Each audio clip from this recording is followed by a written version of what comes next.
Charger বাঁধার video. তো আশা করি আপনারা বুঝতে পেরেছেন। এরপর যদি কোথাও বুঝতে না পারেন, অনেক অসুবিধা হয়, ভিডিও দুই একবার তিনবার দেখবেন, তারপরে না বুঝলে হোয়াটসঅ্যাপে নক দিবেন, আশা করি আপনাদেরকে বুঝিয়ে দিব। তো এটা এইভাবেই যদি কয়। বিসমিল্লাহির রহমানির রহিম। সম্মানিত দর্শক বন্ধুরা, আপনারা যারা ইজি বাইক চার্জার ট্রান্সফর্মার তৈরি করতে চান বা যারা নতুন কাজ শিখতেছেন, আগেই বলেনি ইনশাল্লাহ 100% গ্যারান্টি দিয়ে বলার চেষ্টা বলতেছি যে আপনারা আজকের ভিডিওটা যদি মনোযোগ সহকারে দেখেন তো ইনশাল্লাহ 100% গ্যারান্টি, এই ভিডিও দেখার পরে আপনারা নিজেরাই চার্জার তৈরি করতে পারবেন। ঠিক আছে? তো এই ভিডিওতে থাকছে কিভাবে আপনার এই কোর ইনসুলেশন করতে হয়, কত নাম্বার সাথে কত নাম্বার ওয়্যার গেজ ব্যবহার করতে হয়, কি ধরনের টেপ ব্যবহার করলে আপনার এটা ভালো থাকবে, এবং কোনভাবে কখন কি করলে কতটুকু ভোল্টেজে কতটুকু আউটপুট নিলে কত প্যাচ সংখ্যা কি দেখি দিলে কেমন কি পাবেন, এক কথায় বিস্তারিত আজকের ভিডিওতে আমি তুলে ধরার চেষ্টা করতেছি। কারণ আমি অনেকদিন যাবত এরকম লং ভিডিও বানাই না। কারণ দেখুন, যখন কাজের প্রেশার থাকে তখন এইভাবে কাজ করার মানে লং ভিডিও করার সময় খুব কম হয়, সংক্ষেপে করতে হয়, এটাই স্বাভাবিক। আমরা যারা কন্টেন্ট ক্রিয়েট করি বা মানে মোট কথা আমরা যারা ভিডিও বানাই ইত্যাদি। তো যাই হোক, যেহেতু অনেক কাজ করতে হবে সেহেতু প্রথমেই কথা হচ্ছে আমার এই চার্জার বাছাই করতে কি লাগবে। দেখুন, আপনি যদি 850 ওয়াট প্লাস আরএমএস করতে চান সেক্ষেত্রে আপনার ব্যবহার করতে হবে প্রাইমারিতে অবশ্যই 18.5 থেকে 18 নম্বর তার। তো 18 নম্বরটা আমি সাজেশন দিলাম আর প্রাইমারিতে। আর সেকেন্ডারিতে আপনার প্রয়োজন হবে হচ্ছে 14 নম্বর বা 14.5। তো 14 নম্বর আমার সাজেশন থাকলো, কারণ আমাদের বাংলাদেশে যে তারগুলো উৎপাদন করা হয় বা তৈরি করা হয় সেগুলো সাধারণত 2.5 গেজের হয় না। তো আমি এখানে দেখুন আগেই বলে নিই, এই যে বিআরবি 14 নম্বর তার নিয়েছি সেকেন্ডারির জন্য 700 গ্রাম, আর প্রাইমারির জন্য 18 নম্বর তার নিয়েছি হচ্ছে 900 গ্রাম। এবং বন্ধুরা, আমি যে ফর্মুলায় এই ট্রান্সফর্মার তৈরি করি, এই ফর্মুলাতে আমার একটা জিনিস বেশি লাগে, সেটা হচ্ছে তার বেশি লাগে এবং কস্টিংও বেশি। এবং এই 2024 সালের মার্চের আজকে মনে হয় কত 20 তারিখ হবে তো মেবি, যাই হোক। তো এই সময়কার আমি একটা চার্জারে আপনার ভরপুর সুন্দরভাবে একটা স্যাম্পল দেখাই। ধরুন, একটা চার্জারের পিছনে একটা ফ্যান থাকে, এখানে এই লেভেলেও একটা ফ্যান থাকবে, এরকম ডাবল ফ্যান দিয়ে টোটাল কমপ্লিট একটা ট্রান্সফরমারে আমি চার্জার বেঁধে দিই। 4,000 টাকা নেই, এটাও 4,000 টাকা। বলছে মামা কিছু কম নিও, ডাইরেক্ট বলছি মামা কত টাকা কম দেবো আগে বলো, যদি কম টাকা কম দাও তাহলে মালও আমি সেভাবে কিনবো। পরে বলছে না মামা তোমার মতো করো, দেখ কথা শেষ। এখন আসুন কোর কিভাবে ইনসুলেশন করতে হয়। বন্ধুরা, কোর বিভিন্ন ভাবে আমরা ইনসুলেশন করি। অনেকে আছে কি যে মাস্কিং টেপ দিয়ে সাইডের এই কোনাগুলো মারি, এরপরে আপনার কটন টেপ বা অন্য টেপ পেঁচা দিই, কেউ কেউ আসি হিট পলি দিয়ে বাঁধাই করি। এখন কথা হচ্ছে যে ভাই হিট পলিটা কি? তো হিট পলিটা হচ্ছে দেখুন, এই যে চার্জারদের সাদা, আমার একটা কালো, এটা কিন্তু সাদা কালার হয়ে থাকে, এটা হচ্ছে হিট পলি। এখন কথা হচ্ছে যে হিট পলি আমি কি দিয়ে বাঁধাই করব? আমি বাঁধাই করব হচ্ছে ফাইবার টেপ দিয়ে। ফাইবার টেপ কি? এটা একটা টেপ 300 টাকা প্লাস খরচা বা দাম পড়ে। তো আমি এখানে ব্যবহার করবো হচ্ছে এই কোনা মারার জন্য। আমি যেটা করব, যে যা করুক, যাই হোক সংক্ষেপে চলে আসি, আমি কোনা মারার জন্য ব্যবহার করবো এই যে প্লাস্টার টেপ বলি অনেকে, এই টেপটা। আর মেইন ইনসুলেটর হিসেবে ব্যবহার করবো হচ্ছে গ্লাস ফাইবার টেপ। আর এই কোনা ধার মারার পরে আমি যেটা ব্যবহার করব সেটা হচ্ছে এই প্লাস্টার টেপ। তো আপনারা দেখতে থাকুন, আমি প্রথমে কোরটাকে ইনসুলেশন করব। তারপর একটা কথা আছে বন্ধুরা, অনেকে বলবেন যে ভাই 15 আর 19 দিলে কি হবে না? হ্যাঁ, 15 আর 19 দিলে হবে। ওইটা 550 থেকে সর্বোচ্চ 600 ওয়াট আরএমএস ধরা হয়, যেটা আপনার অ্যাভারেজলি 1400 থেকে 1500 ওয়াট লোড নিতে পারে। আর এই যেটা করা হচ্ছে এটাতে আপনার 1800 ওয়াটের মতো জেনুইন লোড নিতে পারে, ট্রান্সফার পড়বে না, তবে হিট হবে, ডাবল ফ্যান অনিবার্য। ঠিক আছে? তো আসুন প্রথমে এই কোরটাকে ইনসুলেশন করি। তো প্রথম কথা হচ্ছে, অনেকে আমরা কি করি, এটা গ্রাইন্ডিং দিয়ে কোনাগুলো ঘষে নিই, ধারগুলো মেরে নিই। হ্যাঁ, সেভাবে হয়, তবে এত বেশি ঘষা যাবে না, যাতে এডি কারেন্ট লস নামে একটা কারেন্ট লস ইফেক্ট আমরা তৈরি করে দিই। তো আপনারা যারা গ্রাইন্ডিং ব্যবহার করেন এই কোনাটা হালকা ধার মেরে নেবেন, আর যাদের কাছে হাতুড়ি আছে হাতুড়ি নেবেন। আমার হাতুড়িটা নিখোঁজ সংবাদে, তাইতে আমি কাঠ দিয়ে শুরু করতেছি। তো প্রথমে এই কাঠের এটা একটু বাড়িয়ে ধারটা একটু কমে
তো বন্ধুরা, আপনারা দেখলেন আমি কিভাবে কোডটাকে ইনস্টলেশন করলাম। দেখুন যে প্রথমে কর্নার টেপটা মেরে দিয়ে এরপরে এক লেয়ার কটন টেপ দিয়ে 2 লেয়ার দিয়েছি আমাদের ফাইবার টেপ, কারণ ফাইবার টেপটা অনেক হিট নিতে পারে, আর কারণ হিট পলিটা একটু বেশি হিট হলে পুড়ে যায়। তো এই ধরনের আমার গেল কি প্রথম পার্ট। এবার দ্বিতীয় পার্ট কি, আমার দ্বিতীয় পার্ট হচ্ছে প্রাইমারি কয়েল ওয়াইন্ডিং করা, তৃতীয় পার্ট হচ্ছে সেকেন্ডারি কয়েল ওয়াইন্ডিং করা, তাহলে আমার ট্রান্সফরমার হয়ে যাবে। তো এখন আমি আপনাদেরকে দেখাবো যে কিভাবে আমার এটা কয় প্যাচ কি দেখি দিতে হবে। তো আমি এখানে নেব হচ্ছে আপনার 3 নাম্বার টিউব নেব, যে কয়টা লাগে একটা ট্রান্সফরমার বাধাই করতে সর্বোচ্চ 3 থেকে 4টে টিউব হলে সাধারণত হয়ে যায়। তো আমি এখানে নিচ্ছি প্রথমে 3 নাম্বার টিউব একটাই নিচ্ছি, যেহেতু প্রথম দিকে এই জন্য। তো এটা হচ্ছে 3 নাম্বার টিউব, আপনারা চাইলে 2 নাম্বার টিউবটাও নিতে পারেন যদি আপনারা তার ঠিক মতো দিতে পারেন। তো প্রথম এই হলো 3 নাম্বার টিউব, এটা 2 নাম্বার টিউব, আর এটা হচ্ছে 4 নাম্বার টিউব মেবি। তো আমি প্রথমে 2 নাম্বার টিউবটা 1 নাম্বার লুপটা প্রথমে তুলবো, এই জন্য ওটা মাপ দিচ্ছি। আমার এতটুকু, এটা থেকে এতটুকু রেগুলেটর তার হলে কি আমার যথেষ্ট, ঠিক আছে। আমি প্রথম যতটুকু কেটে নিচ্ছি, প্রয়োজন এটা পরে ছোট করে নিতে পারবেন। এবং আমি কিন্তু এটা আমি যেভাবে বাধাই করি আমি ঠিক সেটাই আপনাদেরকে বলতেছি, এবং আমি যে ডাটাই বানবো অর্থাৎ আমি যে হিসাবে বানবো এই হিসাবে আশা করি কারোর সাথে তো প্রথমত মিলবেই না। দ্বিতীয় কথা হচ্ছে যে কোম্পানির চার্জার আপনারা ব্যবহার করেন বা পুড়ে গেছে ওটা অনুযায়ী হবে না। এখন যদি কেউ ওইভাবে করতে চান তাহলে ওটা খোলার সময় দেখবেন কত প্যাচ দেওয়া ছিল, কত গ্রাম কি যাচ্ছিল ওইভাবে। আর আমার কাছে কথা হচ্ছে দেখে দেখি সময় নেয়, ডাইরেক্ট কেটে দেবো, আমি আমার মতো করে আমার থিওরিতে বেঁধে দেবো, ঠিক আছে। তো এটা যেহেতু আমার সিঙ্গেল তার, এই জন্য আমি 2 নাম্বার টিউবটা প্রথমে দিচ্ছি, আর এটাকে অবশ্যই এখানে পরিয়ে নিতে হবে।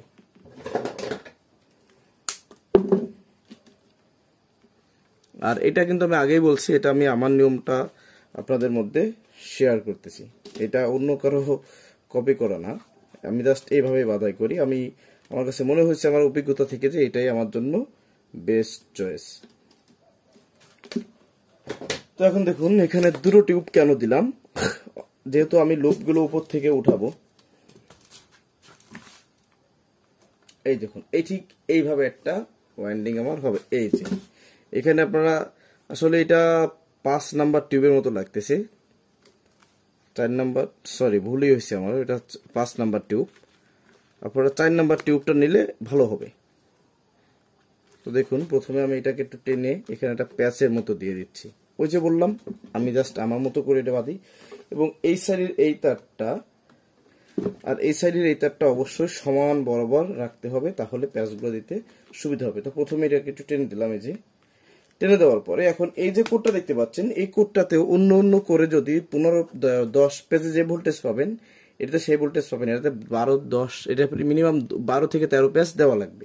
তো ওইটার উপর ডিপেন্ড করে আমি এখন যে কাজটা করব সেটা হচ্ছে যে আপনার এটাকে আমি প্রথম এই যে হচ্ছে একটা লুপ 1 নাম্বার, 1 নাম্বার থেকে 2 নাম্বার পর্যন্ত আমি 20টা প্যাচ দেবো। ওই যে বলছি আগে যে আমি আমার মতো করে, এটার ফিনিশিং যদি আপনাদের বুঝতে হয়, বিসমিল্লাহ, ফিনিশিং যদি আপনার বুঝতে হয় অবশ্যই পুরো ভিডিওটা মনোযোগ সহকারে দেখতে হবে। দ্বিতীয় কথা হচ্ছে আপনার এটা হচ্ছে এটার মজা হচ্ছে সেকেন্ডারি কয়েল যখন ভোল্টেজ ফিক্সড করা হবে তখন। তো বন্ধুরা দেখতে পাচ্ছেন আমি আমার মতো করে প্যাচগুলো দিচ্ছি, কারণ আমি এইভাবে বাধাই করি তাই আপনাদেরকে এভাবেই দেখাচ্ছি। বারবার বলতেছি একটা কথা, একটাই কারণ যে সবাই তো আর এক নিয়মে বাধাই করে না, তো আমার নিয়মটা হয়তো অন্য কারো পছন্দ নাও হতে পারে, এই জন্য। এবং সবসময় চেষ্টা করবেন লেয়ার বাই লেয়ার বাঁধার জন্য, এবং 1 লেয়ার বাঁধা হয়ে গেলে পরে যেন সেপারেটিং ছাড়া ওখান থেকে প্যাচ শুরু না হয়। এক্ষেত্রে ট্রান্সফরমার দীর্ঘদিন লাস্টিং হয়, অনেকে জানি না, যারা জানেন না জেনে নিলে আশা করি উপকৃত হবেন।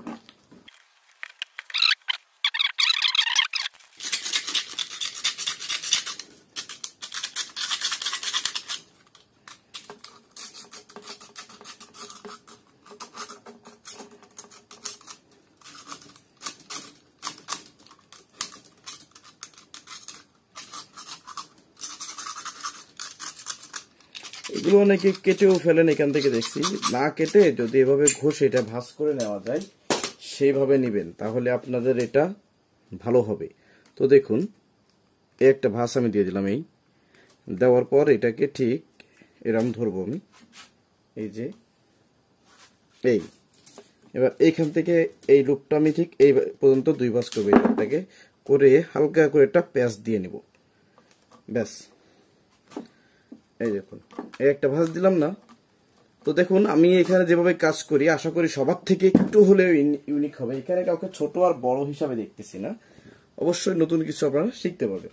তো প্রথম কথা হচ্ছে এখানে যেহেতু এটা ডাবল করে ভাঁজ দেওয়া হয়েছে, এখন কিন্তু এখানে 2 নাম্বার টিউবটা যাবে না, সেক্ষেত্রে আমার কি করতে হবে 3 নাম্বার টিউবটা ব্যবহার করতে হবে। তো 3 নাম্বার টিউবটাকে আমি এইখান, যেহেতু এখানে ভাঁজ দিয়েছি এই পর্যন্ত, যেহেতু আমি উপর থেকে লুপ তুলবো, সাইড থেকে না, গতানুগতিক রীতি হিসেবে আমাদের দেখি সেটা সব বেশিরভাগ লোক বা 95% প্লাস লোক কি করেন, আমরা এই সাইড থেকে উঠাই। এই উঠানোর দোষ নাই, কিন্তু ওইটার থেকে আমার কাছে এটা ভালো মনে হয়। তো দেখুন এটা পরিয়ে দিলাম। এইবার আসুন ওই যে প্রথমে আমি 4 নাম্বার টিউবটা নিয়েছিলাম, যেটা 5 নাম্বার এখন কাজ করতেছে আমার, এই টিউবটাকে এখান থেকে কেটে নিব। এবং এটার কারণ হচ্ছে কি, এখানে যখন আমার ডাবল টিউব হয়ে এটা বের হবে বা থাকবে, তখন কোনো প্রকার আর্থিং আমার সেকেন্ডারি কয়েলে আসবে না। সেক্ষেত্রে কি হবে, আমার ট্রান্সফরমারটা বডি হওয়ার থেকে বেঁচে যাবে, ঠিক আছে। আর সবসময় খেয়াল রাখবেন যেন প্যাচের পরে প্যাচ না উঠে যায়। কোম্পানির চার্জারে কিন্তু এই ভুলগুলো, বা যেগুলো মেশিনে বাঁধা হয়, এই ভুলগুলো একদম অহরহ থাকেই। এগুলো ভুল আবার ভুল না। এবার কি করব, এখানে আমি একটা ফাইবার টেপে একটু করে এরকম কেটে নেব। নেওয়ার পরে এই যে দেখুন, এই দিলাম না, এই এখান থেকে একটু থাকবে এরকম, এই দিয়ে এই ভাঁজটা এখানে এভাবে আমি এখনকার মতো দিয়ে দিচ্ছি। প্রতিটা প্যাচে এরকমের হবে, মানে এই যে লুপগুলো উঠবে এখানে এরকম ভাবেই হবে। এর একটা বিশেষ সুবিধা আছে, যারা দীর্ঘদিন যাবত কাজ করেন বা করতেছেন, এরকম কোনো লোক যদি দেখে থাকেন আমার ভিডিওটা, তাহলে বুঝতে পারবেন। তো আমার একটা লুপ কিন্তু উঠে, দ্বিতীয় লুপ উঠে, তৃতীয় লুপের জন্য আমরা প্রস্তুত হচ্ছি। তো এখন কথা হচ্ছে যে এখানে এখন কয় প্যাচ দিব। প্রথমটা যেহেতু 20টা প্যাচ দিয়েছি, এটার বললাম না, এটা পরে বুঝবেন। এখন দেব হচ্ছে মাত্র 15টা। তো বন্ধুরা এই প্রথমে তো 20টা তুললাম, এবার 15 প্যাচ দেওয়া হয়ে গেছে। এখন এই যে নিয়মে একটা লুপ তুলছি আমি, এরকম নিয়মে লুপ তুলে এবার বাকি যে প্যাচগুলো আছে 5 থেকে 6 প্যাচ, সর্বোচ্চ 5 প্যাচ অথবা 6 প্যাচ করে বাকি যে লুপগুলো আমার উঠবে সেগুলো আমি এখান থেকে উঠায়া দেব, ঠিক আছে। এরপরে উঠায় হচ্ছে আমার প্রথম এখান থেকে বাঁধা শুরু করছে, এখান থেকে যে এই পর্যন্ত আসলে 1 লেয়ার হবে। এরপরে এখানে আবার ইনসুলেটিং টেপ করে দিয়ে আবার এই 1 লেয়ার হবে, সেটা দেখলে বুঝতে পারবেন। বন্ধুরা দেখেন আমার একটা লেয়ার পেঁচানো হয়ে গেছে এবং 10টা লুপ কিন্তু তোলা হয়ে গেছে। তো আমি এখানে ভিতরে 4 প্যাচ দিয়ে 5 প্যাচ তুলছি, আবার 4 প্যাচ দিয়ে ভিতরে 5 প্যাচে লুপ তুলছি। আর এখানে ছিল কথা ছিল কয়টা, 20টা, এখানে ছিল কয়টা, 15টা, এভাবে দিয়ে দিছি। তো এটার মজা কিন্তু আমি এখনো বলতেছি, এটার মজা পাবে হচ্ছে আমরা সেকেন্ডারি যখন কয়েল ওয়ারিং করবো তখন। এবং একটা জিনিস বলি, এই যে 1 লেয়ার কিন্তু তলে পেঁচানো হয়ে গেছে। এখন আমরা সাধারণত গতানুগতিক ভাবে কি করি, এরপর দিয়ে আবার পেঁচানো যায়, তো সেক্ষেত্রে এটা লং লাস্টিং কম করবে। আর এইভাবে যদি দেন কেউ এরকম একটা টেপ পেঁচায়, তবে খুব বেশি পুরো করবেন না, কিন্তু জাস্ট 1 লেয়ার এরকম পেঁচায় আসেন, সেক্ষেত্রে কি হবে, সেক্ষেত্রে এটা লং লাস্টিং বেশি হবে, কারণ দুটো তার সংস্পর্শে এসে স্পার্কিং হবে না, ঠিক আছে। তো এই হচ্ছে বিষয়। এবং এই দেখেন এই যে প্যাচগুলো হচ্ছে, এই আগে একটা তার গেছে, একটা তার গেছে, মাঝখান থেকে এখন তারটা যাবে, মানে এই একটা তার, এই দুটো তার, এই দুটো তারের মাঝখানে থেকে এখন তারটা যাবে। তাহলে দুটো তার তলের থেকেও সেপারেট থাকলো, উপর থেকেও সেপারেট থাকলো। এবং এ যখন উপর থেকে চাপা দিয়ে বাঁধা, মানে টাইট করা হবে, তখন এটা কয়েল শর্ট হবে না, সেক্ষেত্রে ভালো হবে। তো এইভাবে যদি বাঁধা হয় আশা করি ভালো হবে। তো আমি এখন যেহেতু 1 লেয়ার শেষ হয়েছে, আমি কতটুক সিরিজ জ্বালিয়ে কত নাম্বার কাটায় কতটুক সিরিজ জ্বালাচ্ছি সেটা আপনাদের দেখালে আপনারা বুঝতে পারবেন, ঠিক আছে। তো এই হচ্ছে বিষয়। তো দেখুন আবারও, আশা করি আপনারা এভাবে কাজ করলে উপকৃত হবেন। আর এই ডাইসটা হচ্ছে সম্পূর্ণ আমার ব্যক্তিগত, আমি এভাবেই কাজ করি। এই ডায়াগ্রামটা, এটা অন্য অন্য কোম্পানির সাথে অন্য অনেক ভালো ভালো মিস্ত্রির সাথেও মিলবে না, তাদের থেকে আমি ভালো কাজ করি এটা বলবো না, কিন্তু এটা আমার কাছে ভালো মনে হয়, আমি এইভাবেই কাজ করি। এই যে আজকে এটা কাজ করতেছি না, এই কাজটা আজকে এটা ভাবছি, এই ভিডিওটা হয়তো অনেক বছর পরে বা অনেক মাস পরে দেখবেন, এমনও হতে পারে। তো দেখুন আজকে এই কাজটা করতেছি, এই আজকে আগামীকাল এটা ডেলিভারি দিব, তো আজকে বাধ্যতামূলক ডেলিভারি দেওয়া লাগছে, কারণ কি আর একটা চার্জার কাজ আসছে, যার কারণে এই চার্জারটা আজকে ডেলিভারি দেবো, ওই চার্জার কাজটা ধরতে হবে। তো এই হচ্ছে বিষয়। তো বন্ধুরা আমি পেঁচিয়ে নিলাম এবং সাইডে দেখেন ওই যে প্রথমে যেমন কর্নারে দিছিলাম টেপ দিছিলাম, এই টেপগুলো, তো এই টেপগুলো মেরে দিছি এবং সাইডেও মেরে দিছি। এরপরে ফাইবার টেপ দিয়ে 2টো লেয়ার পেঁচানো হবে। তো এখন আপনাদেরকে দেখাবো যে কতটুক সিরিজ আমি জ্বালিয়েছি। তো এখন কথা হচ্ছে আমার যে বান্দার ফর্মুলা, এই ফর্মুলাতে এখন এসি ভোল্টেজ কত আছে সেটা একটু দেখাই আপনাদেরকে।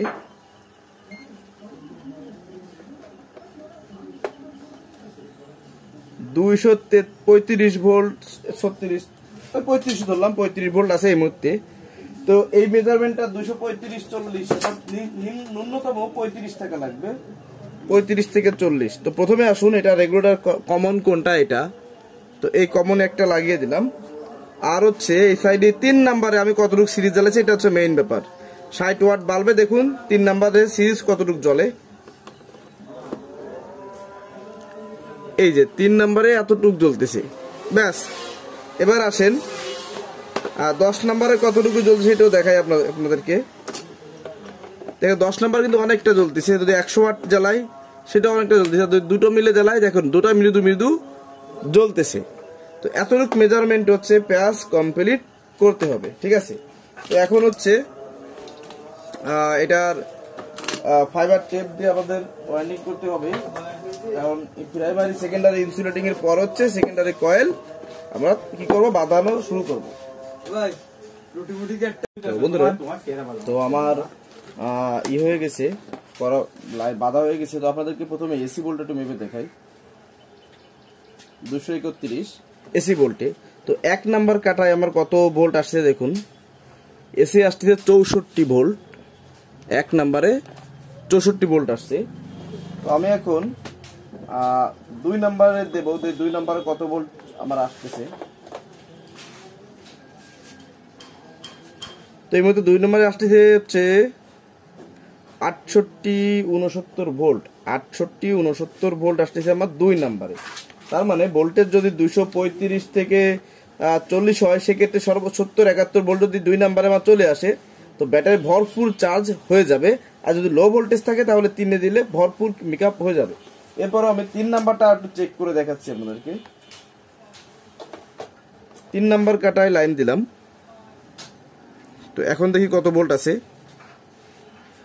72.9 বা 73 ভোল্ট। এটা হচ্ছে আউটপুট ভোল্টেজ। তার মানে 72-73 সর্বোচ্চ ভোল্টেজ হলে 1300 প্লাস গ্রাফি বা 1300-র মতো গ্রাফি উঠে যাবে ব্যাটারি। তো এই ছিল মূলত চার্জার বাঁধার ভিডিও। তো আশা করি আপনারা বুঝতে পেরেছেন। এরপর যদি কোথাও বুঝতে না পারেন, অনেক অসুবিধা হয়, ভিডিও 2-1-3 বার দেখবেন, তারপরে না বুঝলে হোয়াটসঅ্যাপে নক দিবেন, আশা করি আপনাদেরকে বুঝিয়ে দিব। তো এটা এইভাবেই যদি করেন আশা করি সুন্দর হবে। আর দেখুন এটা হাতে বাঁধা হয়েছে, আর এখানে কয়েকটা প্যাচ বাড়তি দেখুন দেওয়া হয়েছে, যেখানে হিট টিউব মানে এই গ্লাস টিউব দেওয়া হয়েছে। তো এটা দেওয়ার কারণ হচ্ছে কি, আমি তার উপরে আর নিতে যাচ্ছি না, কারণ এটা লং টাইম বয়স যখন হয়ে যাবে তখন এটা সমস্যা হয়, ইনসুলেশন উঠে যায় এই জন্য। তো এই হচ্ছে বিষয়। তো আশা করি বুঝতে পেরেছেন। ভালো লাগলে অবশ্যই চ্যানেলের সঙ্গে থাকবেন। আল্লাহ হাফিজ।